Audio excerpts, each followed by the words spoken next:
बिहार विधानसभा चुनाव के लिए वो माकूल घड़ी आ चुकी है जब हर पार्टी के नेता और कार्यकर्ताओं की धड़कन तेज हो जाएगी। जी हां, आज हम बात कर रहे हैं 6 अक्टूबर को आपके साथ।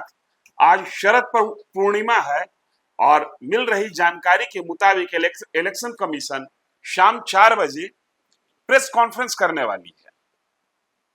अभी तक का ट्रेंड बताता है कि इलेक्शन कमीशन जब शाम 4 बजे प्रेस कॉन्फ्रेंस करती है, वो भी तब जब कहीं चुनाव की तैयारी चल रही हो, चुनाव का समय हो, तो अमूमन तौर पर यह मान लिया जाता है कि इलेक्शन कमीशन उस दिन इलेक्शन को लेकर तारीखों का ऐलान कर देगा। मतलब आज बिहार विधानसभा के लिए महापर्व की तिथि की घोषणा हो जाएगी। लेकिन उसके पहले हम आपको एक तस्वीर दिखाना चाहते हैं। नमस्कार, आप देखना शुरू कर चुके हैं न्यूज फॉर नेशन की खास पेशकश बात पते की। आपने एक तस्वीर देखी है। यह तस्वीर आज बिहार के हिंदी अखबार के तमाम एडिशन में छपी है। यह राज्य सरकार का एक तरीके से कहें कि लेखा जोखा है जो राज्य सरकार ने अपनी ओर से पेश किया है। हमने अब तक क्या किया,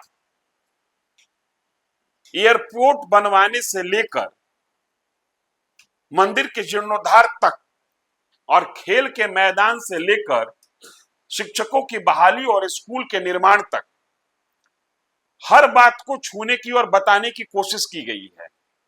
कुल मिलाकर 12 और 16 28 योजनाओं की इसमें चर्चा है। कुछ आम लोगों से इसमें बयान भी दिलाया गया है अखबार में, मतलब उनका स्टेटमेंट छपा हुआ है। लेकिन हम आपको एक दूसरी बात बताना चाह रहे हैं। हम आते हैं इलेक्शन की तारीखों को लेकर। क्या आपको पता है कि बिहार में चुनाव कभी 15 दिन और 21 दिन तक चलता रहता था? जी हां, आज हम लोग इस बात को लेकर डिस्कस कर रहे हैं कि इलेक्शन 2 फेज में होगा, 3 फेज में होगा या 1 फेज में होगा। लेकिन ये प्रदेश कभी 21 दिन तक मतदान कराता रहा और कभी 16 दिन तक यहां मतदान होता रहा। मतलब पखवाड़ा से अधिक वोटिंग चलती रही। तो आइए हम आपको क्रमशः बताते हैं कि वो कौन सा साल था जब पखवाड़ा से अधिक मतदान होता रहा। पहला चुनाव 1952, 21 दिन तक मतदान चलता रहा। और दूसरा चुनाव 1957, 16 दिन तक बिहार में मतदान चलता रहा बिहार विधानसभा के लिए। और 3 बार मौका ऐसा आया जब एक ही दिन में चुनाव निपटा लिया गया। ऐसा मौका 3 बार आया और ये तीनों मौका यूनाइटेड बिहार के समय ही आया है। 1969, 1980 और 1990 ये 3 चुनावी साल ऐसे थे जब एक ही फेज में वोटिंग सेटल हो गया, भाई चुनाव हो गया। और 1990 के चुनाव के बाद से ही बिहार की राजनीति की दशा और दिशा दोनों बदल गई। 1990 के चुनाव के बाद ही लालू यादव सत्ता में आते हैं और उसके बाद से जो सामाजिक न्याय की सरकार बिहार में चल निकली, सो बदस्तूर 1990 से लेकर 2005 में हम आपसे बात कर रहे हैं। 35 साल से बिहार में सामाजिक न्याय की ही सरकार है, सामाजिक न्याय के नाम पर सरकार है। चेहरे बदल रहे हैं, आइडियोलॉजी मोर और लेस सेम है। उसके बाद एक बात और महत्वपूर्ण है कि वो कौन सा साल था जिस साल सबसे अधिक फेज में चुनाव हुआ। मैंने आपको बताया 3 साल ऐसा रहा, 3 चुनावी साल ऐसा रहा जिसमें एक ही फेज में हो गया। एक चुनावी साल ऐसा है जिसमें सबसे अधिक फेज में मतदान हुआ, वो था 2010।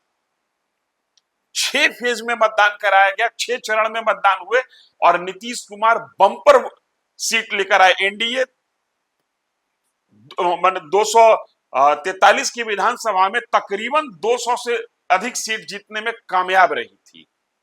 अपोजिशन आरजेडी अपोजिशन का कोरम तक पूरा नहीं कर पाया था। मतलब 243 में 10% सीट भी आरजेडी जीतने में नाकाम रही थी। साल था 2010।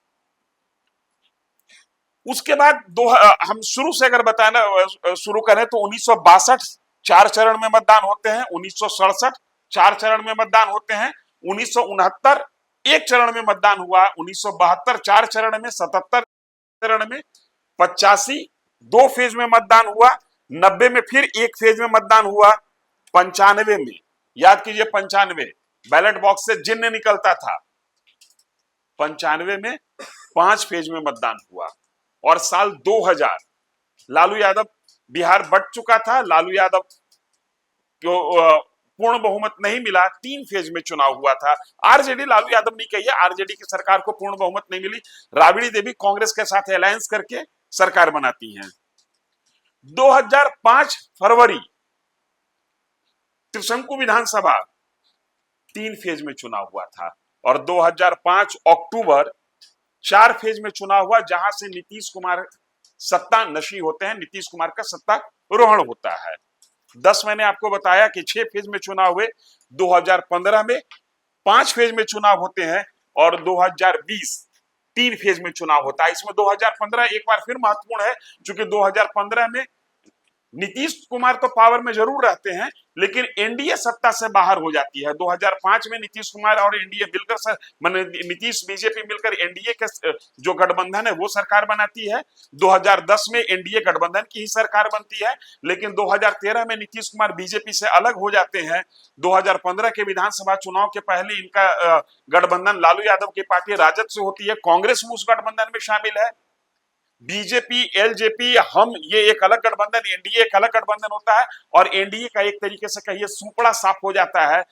नीतीश मुख्यमंत्री जरूर रहते हैं, लेकिन एनडीए गठबंधन से बाहर हो जाता है। लेकिन 2020 में फिर नीतीश कुमार के नेतृत्व में ही चुनाव लड़ा जाता है, लेकिन गठबंधन बदल जाता है, नीतीश कुमार अब एनडीए का हिस्सा हो गए हैं। लालू यादव की पार्टी आरजेडी मुझे लगता है 16-17 महीने के बाद सरकार से बाहर हो जाती है।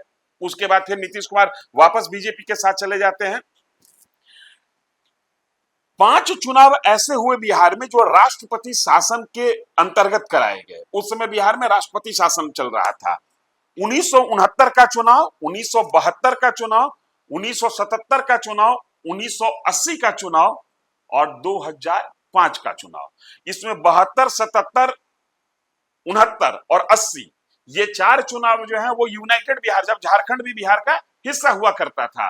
स्वतंत्र आज का जो बिहार हम देखते हैं, जब झारखंड बिहार का हिस्सा नहीं है, उसमें 2005 में ये नौबत आई थी जब राष्ट्रपति शासन लगा हुआ था, और उस समय इलेक्शन हुआ था। 2005 में 2 बार चुनाव कराया गया। 2005 के फरवरी में क्लियर कट मैंडेट किसी पार्टी को नहीं मिलती है, मैंडेट मिलने के बाद भी कोई समीकरण नहीं बन पाता है जो सत्ता तक पहुंचे, फ्लोर पर मेजोरिटी प्रूफ करे। इसलिए फरवरी के चुनाव के बाद फिर राष्ट्रपति शासन लगता है, और जो 2005 का अक्टूबर का चुनाव होता है वो राष्ट्रपति शासन के अंतर्गत होता है। बूटा सिंह राष्ट्रपति राज्य गवर्नर यहाँ रहते हैं, उनके देखरेख में यह चुनाव संपादित होता है। और 2005 में, हालांकि चुनाव उनके देखरेख में नहीं, चुनाव आयोग के देखरेख में संपादित किया जाता है। 2005 अक्टूबर का चुनाव 4 चरणों में कराया गया, जहां से नीतीश कुमार की सत्ता नशी होती है। नीतीश कुमार बिहार की गद्दी पर बैठते हैं, और उस समय से लेकर नीतीश कुमार आज तक बदस्तूर बिहार की गद्दी पर बैठे हुए हैं। समीकरण बदलता रहा, चेहरा नहीं बदला।